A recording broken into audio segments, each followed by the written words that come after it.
Yes, sir. Welcome in. Welcome back to another episode of Fast Break Bets presented by Betting Pros. You know the voice, know the guy. It's me, really real, villain real. It's Terrell from Virginia here at your service.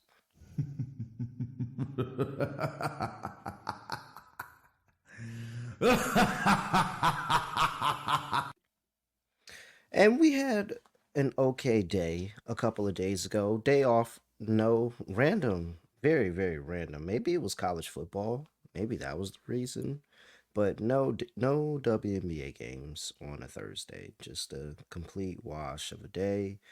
And on Wednesday, we go 2-2. 1-2 on the podcast plays. However, I did add a play late in the Discord. Make sure you are getting into that Discord. Bettingpros.com/chat to get into that Discord.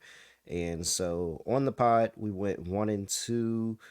The Sun team total over 83.5 just didn't get there. They fell short at 80 as they fell to the Indiana Fever. Fever are making a push, man. They're really, really making a push here, going into the end of the stretch where they're playing their best basketball. And that was a very, very good win at home against Connecticut Sun. I thought even if the Sun did lose the game, they would at least get over that team total. 4 points short.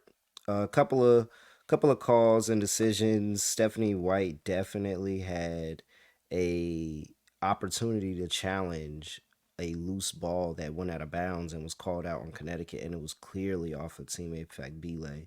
And I just have no idea why she didn't challenge that. And then the next play challenged, what was it? I think a foul on. No, yeah. So no, it wasn't even a foul. It looked like Kelsey Mitchell had tripped and she might have traveled, and she challenged that, and that didn't work. And it's like, why didn't you challenge the play before? That was clear cut. I don't know. It doesn't matter. That's a loser. Go over to the Washington and Connecticut, not Connecticut, and Chicago Sky game. Camilla over 11.5 points was also a loser. She ended up finishing with 10. Didn't really get the number of attempts that I would have liked her to get. She got to the free throw line and hit her free throws, but I would have liked to see Chicago play through her a little bit more, but they just didn't even consider getting her the basketball at different times in that game. And that's probably why the game ended how it ended. But Death, Taxes, and Mystics first half cashes again. It doesn't matter who's in the lineup. No Shakira Austin, no problem. It doesn't matter. The Mystics are going to cover the first half. So that was a nice little cash there. And then later in the slate, I was wanting to, I kind of wanted to get it back. I hopped into the Discord and said, hey, I am playing the Liberty and Sparks over in that game. And that scored over. I mean, Rakia Jackson, Ray Burrell, a couple of Tennessee Volunteers. They had a really, really good game. It was just scoring all over around. I think 90 plus points by the Sparks as they got the win and dub in that one. So, uh, very, very good 2-2 day on the last day of the show. So, looking to build upon it. I have two plays that are ready to bet right now. However, I do have two other plays that I'm eyeing, and I'm waiting to see how injury reports shake out. We got a couple of questionables. We'll talk about that all in a second. But before we do, I have to talk to you about the Betting Pros app. Make sure you get in there and you're using that Betting Pros app on iOS, Android, Google Play Store, wherever Androids get their apps. But we got the App Store, Google's got the Google Play Store, and the Androids got the Android Store. So make sure you go there and you get your Betting Pros app. Automatically track your bets across all major sportsbook in one spot. You can monitor your bet performance by sport and by bet type, game picks, props, parlays, all of that. You can create custom betting systems as well to go out there and find winning trends and profitable opportunities. So make sure you tap in and get that free trial of Betting Pros Premium while you're in the app. Go make sure you get the Betting Pros app wherever you get your apps, in your App Store, Google Play Store, or whatever store it is. Make sure you tap into the Betting Pros app. All right. Whoa, there we go. Okay, I have two plays ready to go right now. Play number one tips off 7:30 p.m. on the East Coast. Minnesota Lynx on the road, going to play the Dallas Wings. Sitting here and Wings catching 7.5 at home. 170.5 is the total. I don't have any big interesting injury news for these two teams. Do I? No, I don't. All right, just making sure I didn't miss something there. So, here we go. We are back with the Dallas Wings. While I am sweating Dallas over 10.5 wins, and I will just say, I'm not going to say I feel confident because I hate to jinx, but I feel a lot better than I did when they didn't just get 2 wins in a row. Shout out to the Dallas Wings. We only need 11 wins. And, and the reasoning behind that handicap was, hey, this team was super injured all the way through the first half of the season. They're getting a lot of those players back. And as those players start playing and gelling and working back together, they're going to start looking like a better team. And they did. They beat the Sparks, they beat the Aces. Two pretty good wins that they probably weren't getting before the break. Well, they are now running into a buzzsaw. That is the Minnesota Lynx. There is no team in the WNBA that is hotter than the Minnesota Lynx right now. They have won their last 7 games. They have covered every single game. Is that right? Is that every single game? I'm pretty sure it's every single game. Yes, they have covered every single game since the break. Every single one. Doesn't matter what the line was, dog, favorite, whatever you gave them, they covered it. And so we have that going for us. We have the Dallas Wings coming off of a win, a very, very big win, 2 wins in a row, actually. Coming off of, but a very, very big win against Las Vegas Aces, where they won 93-90, and the Aces just kind of let them back in that game and just score all the way. And so the difference in the 2 wins that they have in this game here is that the Minnesota Lynx are going to play defense. Like that's the thing that and that's where I think that this Wings team is going to struggle in this game is the fact that this Minnesota team is going to play defense. Looking at Minnesota and what they've done on the defensive side of ball since the break, they are fourth in opponents' points per game, 78 points per game. That's only behind the New York Liberty, Connecticut Sun, Atlanta Dream. Look at this Dallas Wings team and just compare and how they look defensively. 96.4 points given up. That is dead last in WNBA since the break.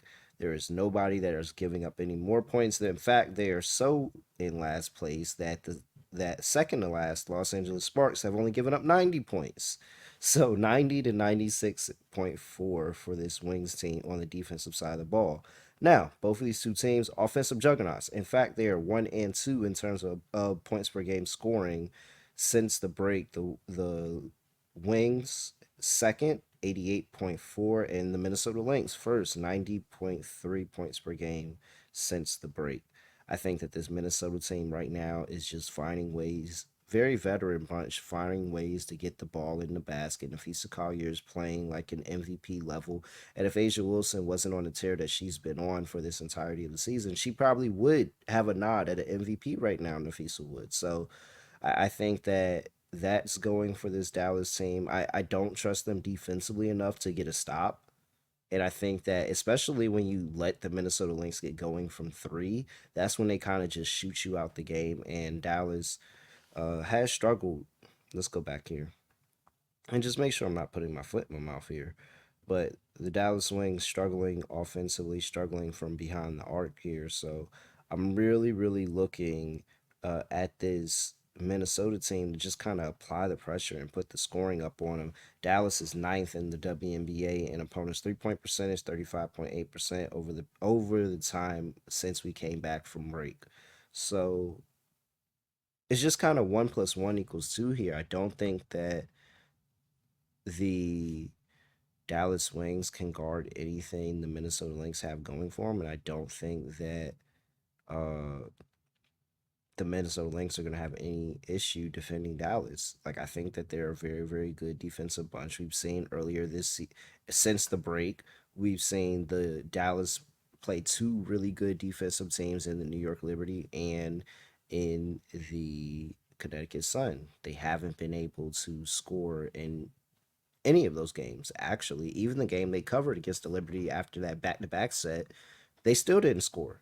And so I'm expecting to see this kind of be a one-sided affair. I think this could be a blowout. Like if this was a 20-point game at the end of it, I wouldn't be surprised here. I'm gonna take the Minnesota Lynx laying 7.5 here. I think this is the way to go. Very chalk play. But I'm gonna go chalk and I'm gonna lay the big number 7.5 here with the Minnesota Lynx. I think they get it done on the road. Who's got the chalk? All right. Let's see here. Play number two. Oh man, people are gonna think I'm weird because I just keep going back to her, but I can't. I can't not do it. The Atlanta Dream on the road going to play the Las Vegas Aces. Dreamer catching 10.5 on the road here. 165.5 is the total. Injury report, and this is where the handicap starts. Tina Charles is out for personal reasons. That is very, very big. That's their center, their big woman down low, a good portion of their scoring, a body on defense, a rebounder, and that's not what you want when you have the greatest player on the planet, Asia Wilson, on the other side of the ball, angry coming off of a loss to the Wings, a game that they felt like they shouldn't have lost anyway, and against a Dream team that this Aces team respects. Like this Dream team already beat them once this season. They understand, hey, we can't just go in here and think that we're going to go out here and get a win because the Dream are a 10-win team at this point in the season. No, you got to go out there, you got to compete. And that's what happened with Dallas. They ended up stop competing towards the end of the game and they let Dallas back in that one, and Dallas was able to steal off with a win. I think that they're going to be a lot more locked in this game, and so I'm going to the top. I really don't trust the other players on the Aces. Asia Wilson had a 42-point game in that last game in a loss because everybody else couldn't do their role. So I don't want to bet on them. I just want to bet on Asia Wilson. And Asia Wilson's points and rebounds prop is at 38.5. Now, over the course of time that she's been playing against the Atlanta Dream, this has not been the best prop. I will go ahead and say that now. She's covered in the last game, which honestly is really the only game that matters, the last game that happened. And she had 51 points and rebounds in that game, a 33.18 rebound game. The game before that, earlier this season, she finished at 37, 28, and 9. The difference is that Tina Charles is not playing in this game. They don't really have a consistent backup center option outside of Tina Charles, and they're just going to be kind of piecing it together with a bunch of like a bunch of forwards and the bigs that they have and kind of figuring it out. Tina Charles has played and started 30 of 30 games up to this point. They have not had a opportunity to try to figure things out. And that's where I don't like Tanisha Wright, where you take pieces away from Tanisha Wright and make her start coaching with, down a player here, down a player there. Like, that's not where she does her money. She needs her whole team, how she already planned for the offense and the defense to run, for it to run smoothly. And you see through this second half of the season, she's been doing very, very well at that because her team's been healthy. Now, for personal reasons, Tina Charles isn't going to be there. That's a very, very big focal point for them. And I think Asia Wilson can actually attack that on the offensive side of ball. And then look at the rebounds that they're missing. Tina Charles is going absolutely crazy rebounding the basketball as of late. Looking at Tina Charles since the break in terms of rebounding the basketball, she has. I'm sorry, let me pull this up. She has 7, 15, 17, 13, 8, and 17. That is it's a lot of rebounds that are just out there in the open now, and I'm gonna take the second best rebounder in the league, Asia Wilson, to go get him. So I think she's gonna be able to score. I don't think that defensively they have any option to really stop her. I didn't think they did even with Tina Charles. I definitely don't think they do without her. But then rebounding the basketball, I just don't think there's going to be any resistance. It's going to be a lot of offensive rebounds and probably putbacks that's going to help us with this points and rebounds prop. So yeah, give me Asia Wilson over 38 and a half points and rebounds against the Atlanta Dream. It's play number 2. And then I'll quickly talk to y'all about the two plays that I'm looking for. I am looking into the Fever and Sky game. I really, really do want to lay the points with the Fever. Uh, Only concern is on the road. The home road splits are somewhat a little glaring for the Fever in recent history. But if Kennedy Carter is not playing in this game, I don't care what line you give me with the Indiana Fever. I'm gonna lay it. Like I'm gonna lay it. Whatever line you give me, if Kennedy Carter doesn't play in this game, with that health and safety protocols, illness, whatever they're labeling it as, if she doesn't play, I'm laying whatever with the Fever. And if she does play, then I'm taking the over because I think that the Fever, of course, love to push the pace. Wow, that didn't sound right. They love to push the pace, and then Kennedy Carter will push the pace with them. And Kennedy Carter is going to help go into that scoring. That's kind of the game that she wants to play. She wants to get to the rim, be able to get out and move really, really quick with pace, with tempo, and just match the Fever point for point. She's had really good games against the Indiana Fever over the course of this year. And so I think that this is another spot where, hey, all right, I may be on the over if she plays, but if she doesn't play, there's no shot I'm on anything close to Chicago. I'll fade them again, and I'll lay whatever it is with the Fever. So waiting on Katie Carter news in that game. In the other game, the New York Liberty and the Seattle Storm, I am leaning towards the under. I'm waiting to see what happens with Jonquil Jones. She's also questionable. I want to know if she plays. I would prefer her to play because I think that's going to be some more resistance inside the paint and just kind of not allow Ezzy, who's probably going to have a mismatch if Jonquil doesn't play, NECA, go inside of the paint and really, really kill this Liberty team who's struggled inside the paint since the break, actually. So I want to see if Jonquil is going to play in the game. I kind of lean to the under. I'm not there yet. Waiting on injury news on those two, and then we'll clear those things up. All right, there you go. You got the two plays that I have already pending. What happens with the other two? I will be putting those other two plays in Discord, so make sure you're in that Discord. Bettingpros.com/chat. That is bettingpros.com/chat to get into that Discord if you're not already. Make sure you do and get those picks. But the two plays that I have for you right now are the Minnesota Lynx laying 7.5 and Asia Wilson over 38.5 points and rebounds. All right. I mean, that's really it, guys. Hey, make sure you're leaving us a 5-star rating. Like, please, just really quick, just a 5-star rating. And it's super fast to do. All you gotta do is go to bettingpros.com/fast, and you can leave that review in there. All right. Make sure you give us a follow at Betting Pros on Twitter X, whatever you may call it, and TikTok. And then make sure you give us a follow on Instagram as well, Betting Pros dot not dot at Betting Pros NFL for that Instagram. Make sure you give it to us. Give us a quick little follow there at Betting Pros NFL. And then here you go. Go to youtube.com/betting pros and make sure you subscribe. Check us out. Make sure you subscribe if you're not already. If you're listening to this, you should be subscribed. If you're not, then go ahead and get subscribed real quick. Other than that, all right. I have nothing else to say, nothing else to do. No other way of ending the podcast. Just gonna end like this. We are out of here.